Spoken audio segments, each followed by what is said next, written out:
Start. Hello, everyone. Thank you for joining us today at our um, Fellowship Sunday School. Today, we are going to be combining two lessons. Originally, in the agenda for this year, we have Helaman 4 and Helaman 5 separate lessons, but because of travel and missing some Sundays, we're going to need to combine them so we can get back on track. But they're actually pretty good lessons to combine. So I know Jeff and his wife are in Europe, I believe, for some work and pleasure. So we're not going to have Jeff today, but we'll get started. So starting with Helaman 4, this is Nephi, who is the brother of Lehi. He's the son of Helaman. And in the previous chapter, we learned about Nephi getting the sealing power. So Nephi receives the sealing power from the Lord personally, from the Lord's own mouth. And the Lord gives Nephi this sealing power because he trusts Nephi. He knows that Nephi is not going to do anything that the Lord himself wouldn't do. So in that context, it's interesting what Nephi ends up doing. So let's start off with the first paragraph. And it says, and now it came to pass in the 72nd year of the reign of the judges that the contentions did increase, insomuch that there were wars throughout the land among all the people of Nephi. And it was this secret band of robbers who did carry on this work of destruction and wickedness. And this war did last all that year, and in the 73rd year it did also last. And I'm going to continue on. This is Nephi. And now Nephi is in a position that he's going to exercise the power that God has given him. And it says, and it came to pass in this year, Nephi did cry unto the Lord, saying, O Lord, do not suffer that this people shall be destroyed by the sword. But, O Lord, rather let there be a famine in the land to stir them up in remembrance of the Lord their God. And perhaps they may repent and turn unto thee. And so it was done according to the words of Nephi. I find this to be interesting. We know from the previous chapter that the Lord gave Nephi this sealing power. It's the power that it's not, from the LDS tradition, you think of the sealing power as sealing couples in temples through a marriage ceremony or a sealing ceremony. This is not the power that Nephi had. However, it included that. This was much more than that. It was that the very elements would obey Nephi, obey the one who had this authority. So what does Nephi do? Well, Nephi sees that there's wars and contentions in the land, and he decides, he asks the Lord to bind the heavens so that there would be a famine. Well, let's look and see what happens after that. And thus in the 74th year, the famine did continue, and the work of destruction did cease by the sword, but became sore by famine. And this work of destruction did also continue in the 75th year, for the earth was smitten that it was dry, and did not yield forth grain in the season of grain. And the whole earth was smitten, even among the Lamanites, as well as among the Nephites, so that they were smitten, that they did perish by thousands in the more wicked parts of the land. So this is not a light thing.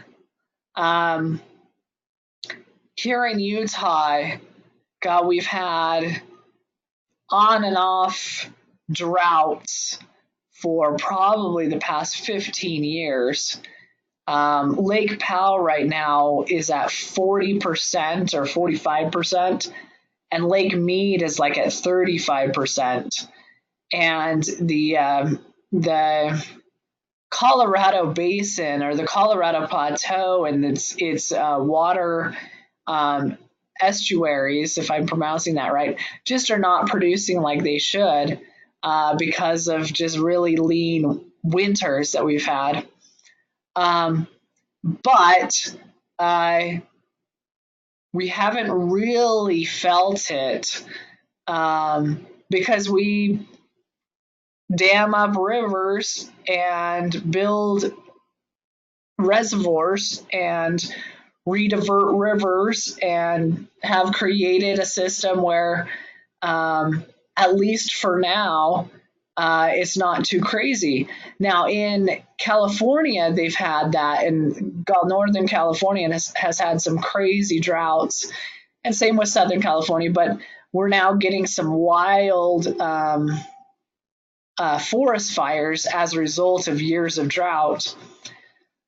But the drought here has significance, and people perished by the thousands in the more wicked parts of the land.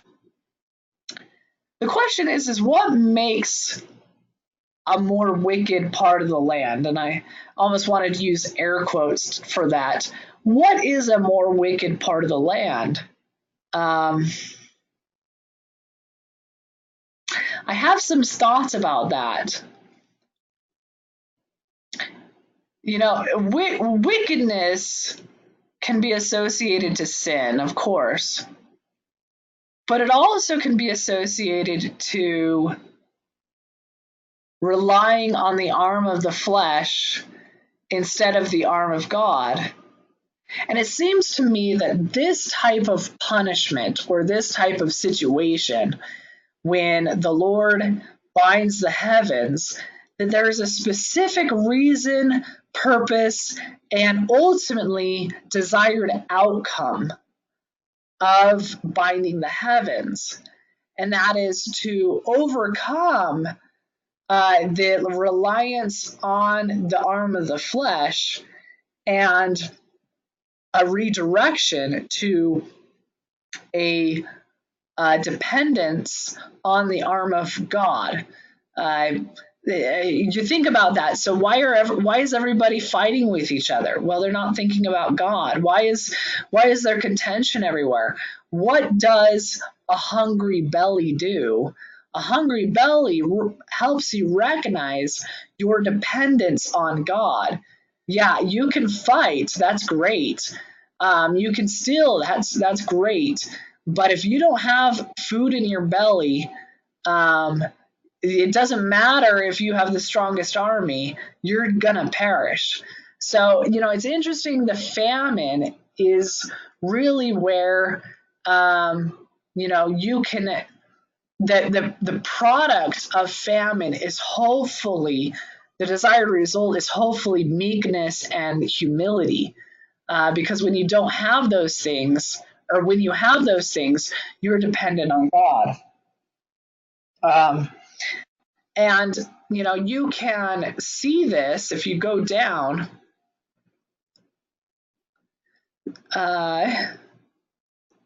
Let's just continue on with verse 3. And it came to pass that the people saw that they were about to perish by famine, and they began to remember the words of Nephi. And the people began to plead with their chief judges and their leaders, that they would say unto Nephi, Behold, we know that thou art a man of God, and therefore cry unto the Lord our God, that he turn away from us this famine, lest all the words which thou hast spoken concerning our destruction be fulfilled. And it came to pass that the judges did say unto Nephi according to the words which he desired. And it came to pass that when Nephi saw that the people had repented and humbled themselves in sackcloth, he cried again unto the Lord, saying, O Lord, this people repented and have swept away the band of Gadianton from among them.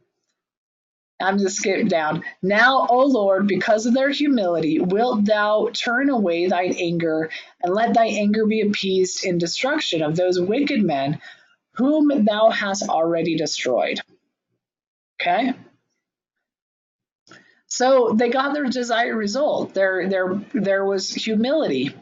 It's unfortunate that the humility, but it is kind of seems like the common lot is that humility was produced after suffering and after a threat of destruction. The unfortunate thing is, that hopefully shouldn't be the case, but most of the time it is because we're stupid humans doing stupid stuff. But that did produce the desired result.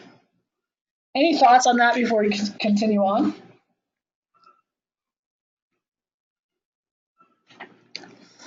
All right. The next is just reiterating, and this is in paragraph 4, the Lord did turn away his anger from the people and cause that rain should fall upon the earth. So the Lord was merciful to the people.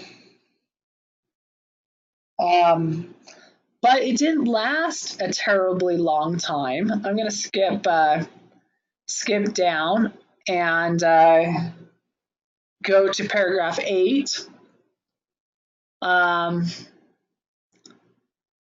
So the Gadianton robbers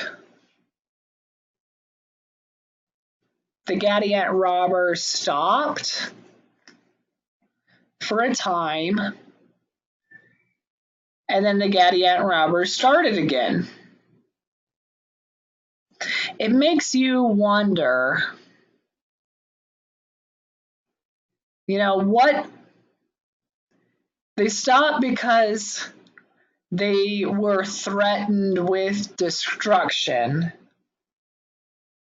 They recognized that Nephi had a connection with heaven that was not traditional, that was special. So they went to him to stop the famine, but within just a few years, the Gadianton robbers come back. This is the 81st year, and you have right here, and the robbers did increase and wax strong, insomuch that they did defy the whole armies of the Nephites and the Lamanites, and they did cause great fear to come upon the people among all the face of the land. I guess what's interesting to me is that, so going back to paragraph 4, the Lord did turn away his anger from the people, and this was in the 76th year. It essentially was the next year that when the rainy season was supposed to happen, the next year it actually happened. But the year before and the year before that didn't happen. So 5 years later, the robbers are waxing strong again. It makes you think about the how impotent a sign is on the hearts of the people. You really can't change someone's heart through a sign, because they can justify that sign or that witness or that warning. They can justify it away. They can say, well, it was just a normal famine. Nothing too terrible. I mean, if we just waited and didn't go to Nephi, it probably would have fixed itself anyway, because that's what happens. So, it's interesting how we can rationalize away things that are given from heaven, and we can rationalize that away so that we go back to the thing that we actually love, which in this case is the robbery, the robbers, the people. Those people actually loved what they were doing. That's what they set their hearts on, and they didn't set their hearts on God.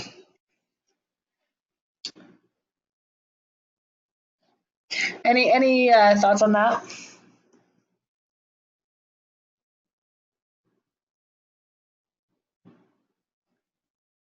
Gal, I didn't mean to do this, but kind of leads right into the last section in this chapter that I wanted to talk about. Um, and thus we see how false and also the unsteadiness of the hearts of the children of men. Continuing on. Yea, we see that the Lord in his great infinite goodness doth bless and prosper those who put their trust in him. Continuing on to the next one. Ooh, that's long. It's a pretty long sentence. The next one. Let's go down to here. Yea, and we see at the very time when he doth prosper his people, yea, in the increase of their fields, their flocks, their herds, and in gold and in silver and in all manner of precious things of every kind, and art sparing their lives and delivering them out of the hands of their enemies, softening the hearts of their enemies, that they should not declare wars against them, yea, and in fine, doing all things for the welfare and happiness of his people. Yea, then is the time that they do harden their hearts, and do forget the Lord their God, and do trample under their feet the Holy One. Yea, and this because of their ease and their great prosperity. And we see that except the Lord does chasten his people with many afflictions, yet except he doth visit them with death and terror and famine and all manner of pestilence, they will not remember him. Continuing on, oh, how foolish, how vain, how evil, how devilish, and how quick to do iniquity, and how slow to do good are the children of men. So it's interesting. I've been thinking about essentially this topic a lot recently, because we know that the world is getting more wicked, and it's subtle. That the subtlety of the wickedness is what what's the major problem. There's truth when they say that they will say bad is good and good is bad. That I think ultimately the problem, this is really what I've been thinking about a lot recently. The problem is that we just, our focus and the image that we're trying to imitate is not the image of God. It's the image of man. It's the image of Hollywood. It's the image of celebrities. It's the image of wealth. It's the image of popularity. It's the image of Babylon. It's the image of, and you can fill in the blank, but the image of God, which is a man and a woman that creates the Elohim, is just not what we are patterning ourselves after.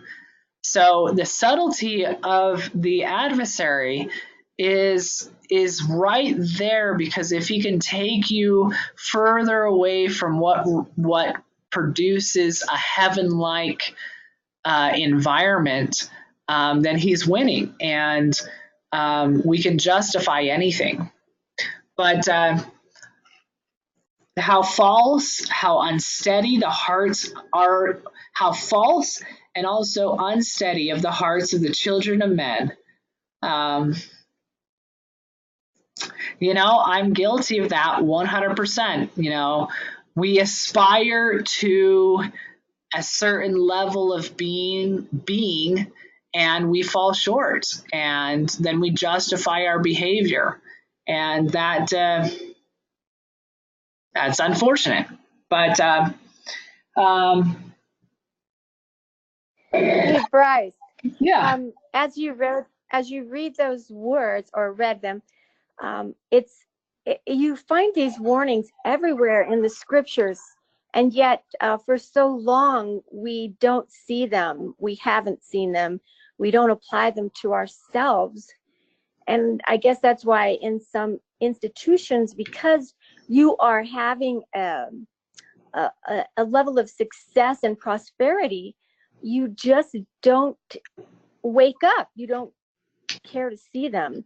But the warnings are there for everyone to see all the time. In all the scriptures, the warnings are there. But we choose to say, all is well, we're doing fine, yay. But then comes the time where we do receive, I guess you could say, curses, so that we will wake up. And I mean, some people who have awoken, I don't know why some of us have awoken to our awful situation, but anyway, I just find it amazing as I try to talk to my children who reject this message. That message is everywhere in the scriptures, everywhere. Anyway, No, you're spot I on. just thought You're spot on. I wanted to read one last thing before we go to the next chapter. I highlighted it in my scriptures, and it's, yea, how quick to hearken unto the words of the evil one. I want to pause there and break this last sentence down and talk about each portion of the sentence between the commas. How quick to hearken unto the words of the evil one. It is my belief, and I believe it is true, that the reason why we hearken to the words of the evil one is because they are the words that justify our behavior. No, this isn't bad. This is good. This isn't wickedness. This is righteousness. This is, I mean, it's the words of the justifier, to justify sin, justify a fallen state. The next, and set their hearts on the vain things of the world. If you think about it in the context that you just introduced about our own current condition, the vain things of the world may be something that you believe is actually godly, but is not. It is vain. I don't know how much, and I'll take my own self for example. How much did I want, or I remember when I was a teenager, maybe saying something to the effect of, well, I belong to a church that, it's one of the wealthiest churches on the planet, and it's that wealth and that success and that prosperity shows me that God is happy with us. In hindsight, I'm like, oh my gosh, how is that the measuring stick? How many of us aspire to positions of authority, either implicit or explicit authority? And is that a vain thing to do? Worldly success, getting the promotion, getting the rate, whatever that is. There's so many vain things that we set our hearts on as our first priority. Now, it is not a bad thing to do well in your job, but that should not be the focus, or if your eyes be single to God, then your whole body will be single to God. How quick to be lifted up in pride, yea, how quick to boast, and do all manner of that which is iniquity, and how slow to remember the Lord their God, and to give ear unto his counsels. Yea, how slow to walk in wisdom's path. So it adds contrast. The contrast is boasting, pride, setting ourselves on vanity, and hearkening to the evil one. And the opposite is give ear to his counsels and walk in wisdom's path. The thing about the thing that I've recognized more and more in my life is how much I actually don't know God, because God has an image and he has a way, he has a walk, he has a path that is ultimately foreign to this mortal earthly realm. The walk, the counsel, the path that is promoted in this fallen world is the path of the evil one. And I think that's what, I've just become more and more, I've recognized more and more, is that we justify a behavior, we justify a path, we justify an opinion, we justify a motive, a word, a deed, because we think it is the image of God. In reality, it's the image of the adversary. It is full of pride and arrogance. It's full of authority-driven motives and placing the trump card of position or authority and not using persuasion and long-suffering. We paint an image that is of the evil one and not of the Christ. And I am 100% guilty of that, because we live in a fallen world that has a shadow of who Christ is, and is primarily built off of the image of the adversary. All right, any thoughts before I continue on? Well, then, however, are we supposed to do anything if we don't even have a right understanding of a pattern? I mean, it means, I guess, I'll answer my own question. You can only pray to God and take baby steps. You can't, I mean, what do you do then? I don't know. It's a complexity without an answer at this point, unless you've been shown a better way. And then how do you know you're not being deceived? I think I remember Denver saying something like the principles of Zion that we will live in, we don't even know anything about at this time. So what else are we supposed to do? That's a great question, and I've been marinating on that for a while now, because back in the LDS Church, it was okay, and they explicitly say this in conference and in Sunday school and whatever, is follow the brethren, follow the path of the brethren, follow the example of the brethren. And there are things that have happened recently and in the past, that it is obvious that the image that the brethren were following during that point was not of Christ. If I'm going to bring up one example, is this Sam Young thing. I had a really big problem with it, because he came to Salt Lake. Well, he asked his bishop, then he asked his stake president, then he asked a member of the 70, and all of them said they didn't have any authority to do anything. So he went to Salt Lake, he did a petition, he did a march, nobody gave him the time of the day. Then he went out and fasted for 23 days. And still, no one gave him the time of day. And I'm just like, you know what? That just does not look like the image of Christ. I'm sorry. It looks like a CEO of a company that doesn't want to talk to his lonely work area. And even then, being a good CEO, you'd go out and talk to your disgruntled employee.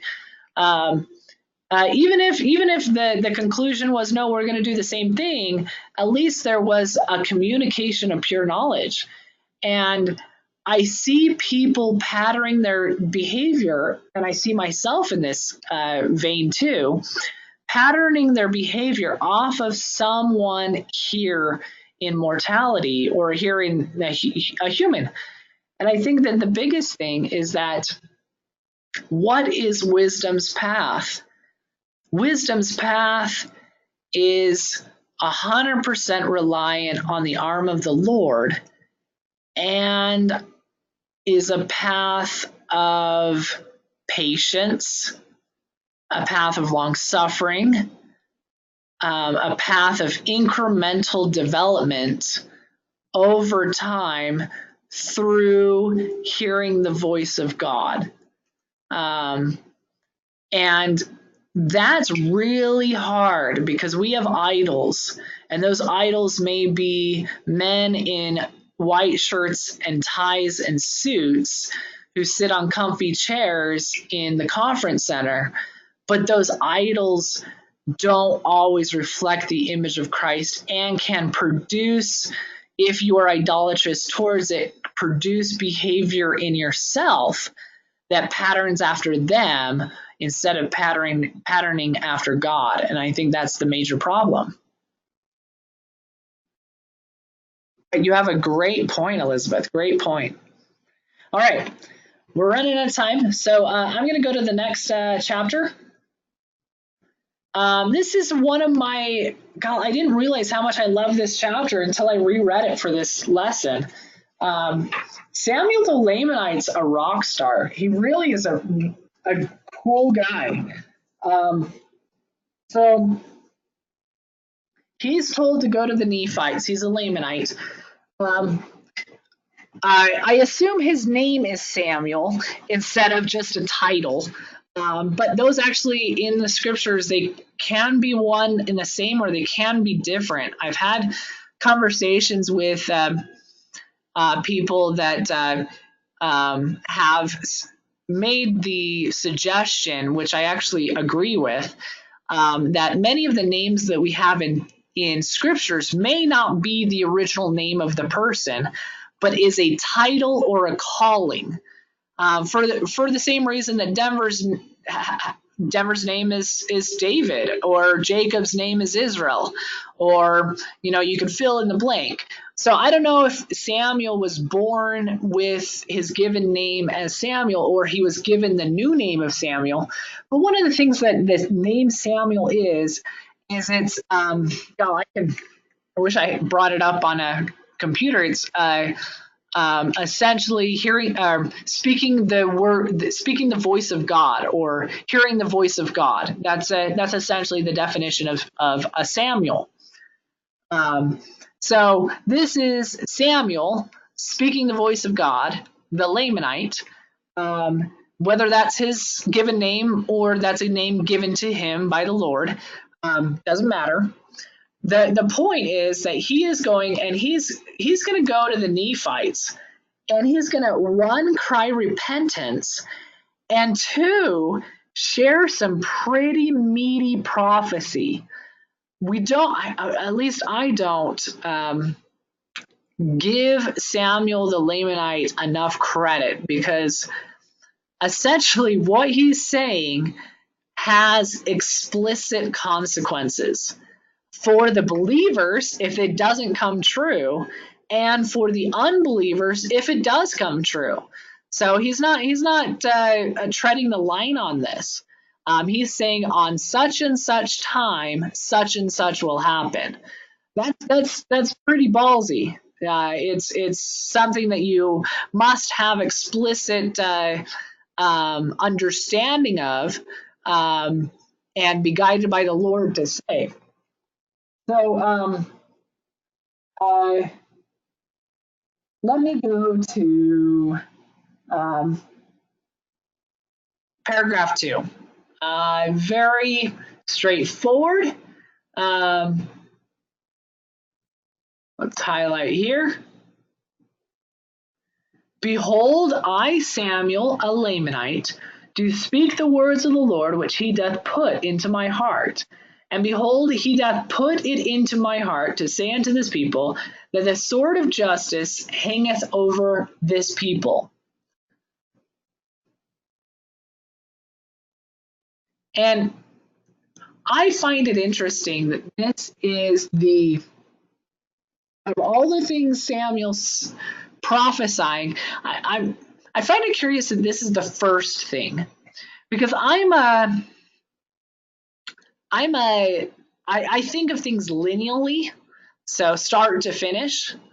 But what's interesting about Samuel is what he's saying actually doesn't follow that. It's more the way the Lord does it. If you read what the Lord says in 3rd Nephi, when he starts quoting Isaiah, Christ is not he's not sequential, he's not lineal in his prophecies. He's topical. So Samuel starts and he says, and 400 years passed away, save the sword of justice falleth on this people, yea, heavy destruction awaited this people, and it surely cometh unto this people. And nothing can save this people, save it repentance and faith in the Lord Jesus Christ, who surely shall come into the world and suffer many things and be slain for his people. And behold, an angel of the Lord declared it unto me, and he did bring glad tidings to my soul. Okay, so Samuel the Lamanite, he is starting off topically. He decides to start with the destruction that's going to happen in 400 years. And he says that only faith and repentance can save this people. He reiterates that. I will visit them in my fierce anger, him quoting the Lord, and there will be those of the fourth generation who shall live of your enemies to behold your utter destruction. I guess, it is interesting that he's bringing this up. If somebody came to me and said, hey, the United States is going to fall and it's going to be completely wiped out, and it's going to happen in 2400, I'd say, all right, I'll let my kids deal with that, or my great grandkids. I don't know. I just kind of find that a little interesting. He does go into why. He talks about the whys. He goes into, and it shall come to pass, saith the Lord of hosts, yea, our great and true God, that whosoever shall hide up his treasures in the earth shall find them no more, because of the great curse of the land, save he be a righteous man, and shall hide them up unto the Lord. Okay, so this is also interesting to me because it's another curse on the land, like the famine is a curse on the land. But this time the curse on the land is related to material items.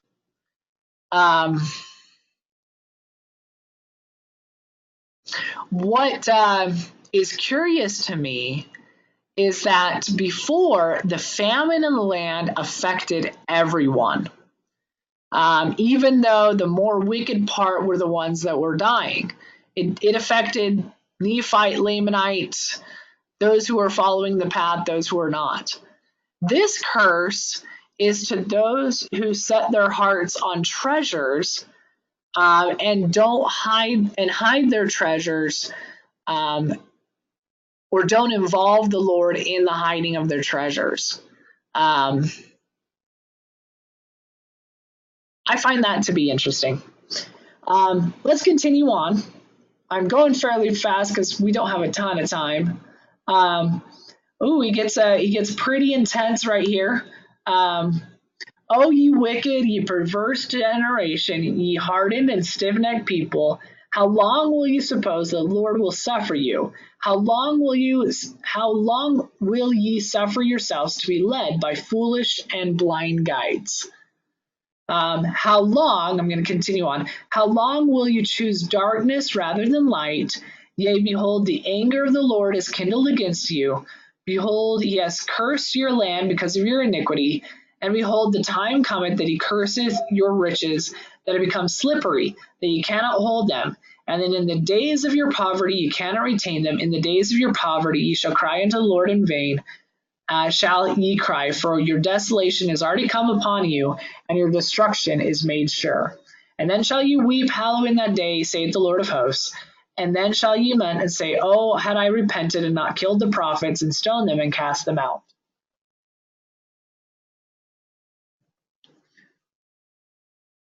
I think that this was spoken earlier. The idea that this cycle happens all the time. It's going back to what Nephi said in the last chapter, how, paraphrasing it, how weak the hearts of men are, how vain and foolish are men's hearts. It feels like this is just throughout the book of Helaman.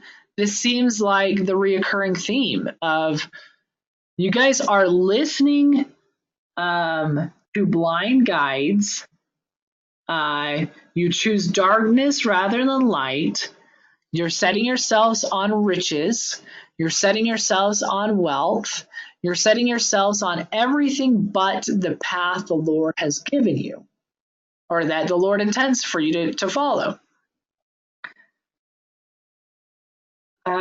Just to go back to what we talked about just a few minutes ago, I think that the problem ultimately lies in our complete lack of understanding about who God is. That it leads us, if we're even paying attention to God, it leads us to imagine up an image of God that doesn't at all reflect who, what, or the behavior that God would exhibit. I think about, so I have two pictures in my office, and I'm sitting in my office right now. One picture is of Joseph Smith, and it's a really awesome picture. We found it. I first saw it online. It's supposedly, there's a book out. I got my parents and my in-laws this book for Christmas 2 or 3 years ago. And it's a guy who found an image that they didn't know who it was, and they compared it with Joseph Smith's death mask, and then also compared it to his sons and his brothers. And it just seemed, it looks like the best version of Joseph. Well, it's an image of Joseph when he was 30, so he's still young. I mean, he died at 39, so he's never terribly old, but he was 30. And he kind of has a baby face, to be honest. He's not like this giant Viking Joseph Smith. On the other image I have is I got from my grandma's house. She had to get moved in. My grandpa passed away a few years ago, and my grandma moved into my parents' house, and we were selling everything and taking down her house and selling it. And I got it's a pencil drawing of Hiram Smith, and I've putting them side by side with each other. I have a harder time with the Hiram Smith image because it looks like Hiram Smith, the Greek god Hiram Smith, like broad shoulders, full head of hair, curly, I mean, it's just gorgeous man person. And it's because we set people up as, these idols or these images that we want to imitate, and we don't realize that Christ was plain, Christ was homeless, and Christ was, how does Isaiah put it, comely, and things like that, that he was just a normal guy.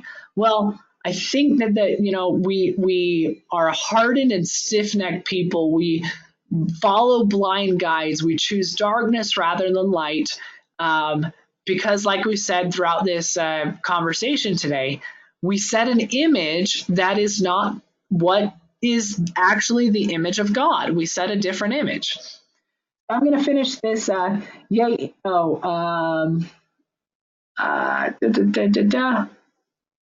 Well, he goes on and he says, but behold, your days of probation are past. You have procrastinated the day of your salvation until it is everlasting too late. Your destruction is made sure. Yea, and for ye have sought all the days of your life for that which ye could not obtain. And ye have sought for happiness in doing iniquity, which thing is contrary to the nature of righteousness, which is in our great and eternal head. O ye people of the land, ye that would hear my words, I pray that the anger of the Lord is turned away from you, and that you would repent and be saved. Okay? Now, here's the last part. We get into these bold prophecies. Like, Samuel is not holding back here. He's giving explicit things that will happen in the short term. For behold, there will be great lights in heaven, insomuch that in the night before he comes, this is Christ, there shall be no darkness, insomuch that it appears unto man as if it were a day. I would say that Samuel would not have said this if he hadn't already seen it. Because of how this doesn't happen, this has never happened before, I could imagine that the angel that was ministering to Samuel showed him it. So when Samuel's talking to the Nephites, he's giving explicit prophecy based off of first-hand knowledge. Any thoughts on that? Okay. The next thing, he doesn't hold back. He then talks about the sign of his death. And behold, as I said unto you concerning another sign, a sign of his death, behold, in that day that he shall suffer death, the sun shall be darkened, and refuse to give her light unto you, and also the moon and the stars. And there shall be no light upon the face of the land, even from the time that he suffered death, for the space of 3 days, to the time that he riseth again from the dead.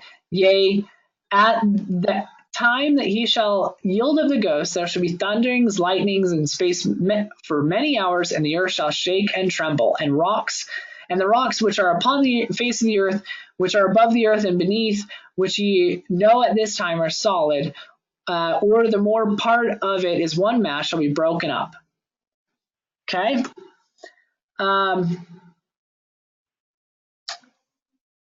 So this has actually, Kyle, I think Nephi quotes Zenock, that I believe Zenock said that this would be a sign for those who are on the Isles of the Sea. I would also anticipate that Samuel is not guessing on this, that it is my opinion that he was probably explicitly shown this as well. So when he testified of it, he wasn't testifying of theory or even what he interpreted Zenock's words to be, but he was testifying something that he'd already seen. He'd already seen the day and the night of the day of Christ's birth. Oh, and it does mention the new star.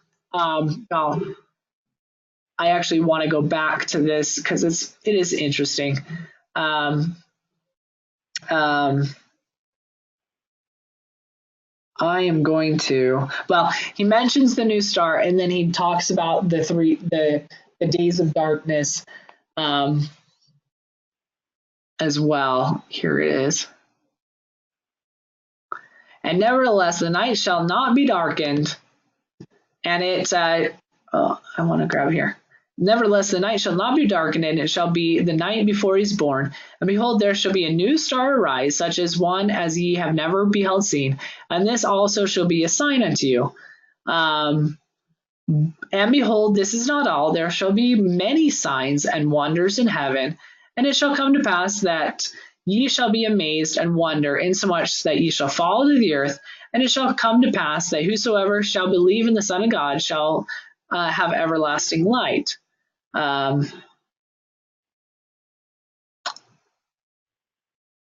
there was another part in this. God, I'm going to look on mine because I want to read it because I thought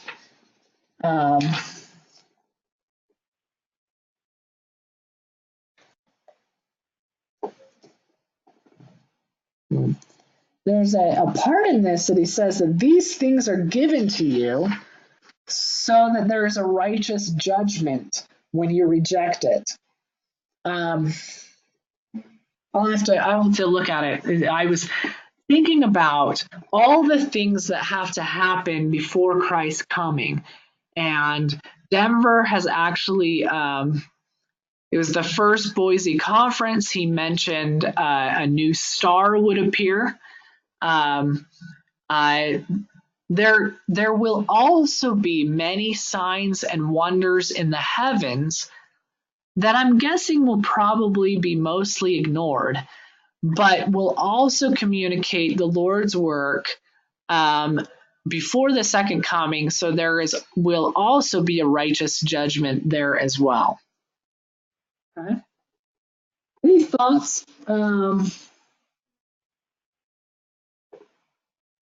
Before I continue on? Okay. Well, I was just thinking about, this is a little back, when you were talking about Samuel and that you feel he had seen what he had stood on the wall to testify of. And that really gives you some strength of conviction when you go forth to do what the Lord has asked you to do if you've seen it. But it still takes some guts to stand up there with arrows flying and doing what the Lord has asked you to do. I would imagine it's taken a lot of guts of Denver to write his books and make a bold stand in the things that he is teaching, to do what the Lord has asked him to do. I know many times he said, I don't really want to be the one standing here to do this, but I'm doing it because the Lord has asked me to do it. And I'm just thinking of those two instances and how it also takes some fortitude and guts for us to lay aside traditions that we've believed in for a long time and to do what the Lord asks us to do. I haven't seen a vision, but the Lord has spoken to me and and given me directions with a quiet voice. And it takes guts to do these things. I can only imagine in the future when things get harder, the amount of conviction we will have to muster to do what we're supposed to do. Anyway, I just was thinking about that. I agree with you. I think when I think of it, I think of what's the formula that Joseph Smith gives us in the lectures on faith for saving faith. The first is you have to believe in God. The second, you have to have a correct understanding of God, who God is. And we talked about this a lot during this lesson today, is that for the most part, we don't follow the correct image. But the third is knowing the course in life you are pursuing is according to God's will. For me, when I think of that, I think of It is the confirmation that you get from heaven that the leaps of faith that you're undertaking are correct leaps of faith, that they are faith based off of actual truth. And when we make those leaps of faith, we get a confirming witness, whether it's through an angel or a vision or fruit in our life, in whatever capacity that may be, good fruit. That is the course in life that we are pursuing. The last of all is that we must be willing to sacrifice for our faith. Because faith really isn't faith until you sacrifice for it.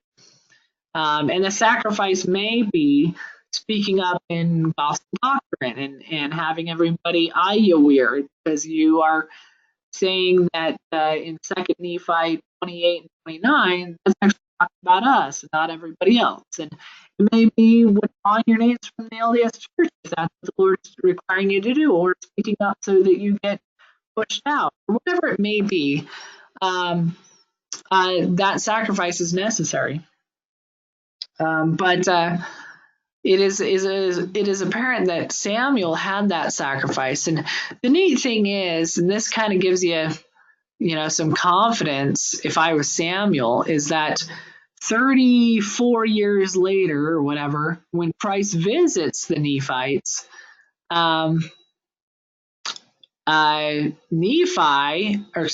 Christ says, essentially, do you have the words of my servant Samuel?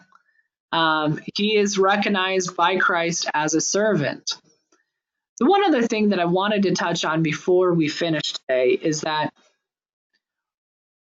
what's also interesting, which, if you bring this up to a LDS Mormon who's used to a hierarchy of leadership where one person gets all the revelation and then takes it to everybody else, what is completely interesting is Samuel. Samuel is outside of Nephi, and what Nephi is doing is references it a couple times that Nephi is baptizing and preaching.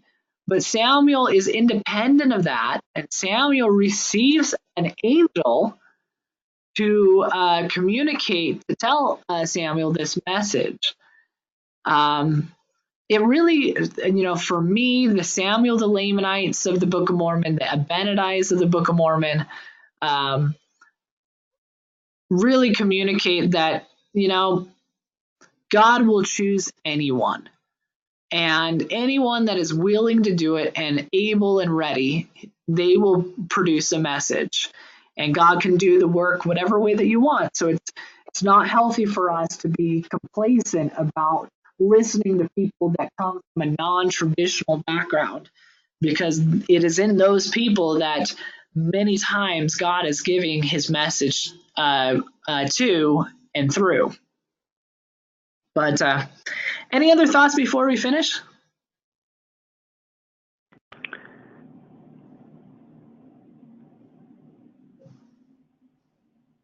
All right. Well, thanks, you guys. It was we recorded this. We'll post it next week. We'll hopefully have more attendees as we get back into the routine. Hopefully, Jeff and I don't keep on going out of town. And actually, next week it wouldn't be. Sorry. Next week is the Preserving the Hope of Zion conference in Layton. So it'll be in 2 weeks. So we start again. And we should be on track to complete the Book of Mormon. So we have got to finish 3rd Nephi. We're now in 3rd Nephi. Finish 3rd Nephi, finish 4th Nephi, and then the rest of the book. But we should be done by the end of the year. Okay? All right. Thanks, everybody. Have a good day.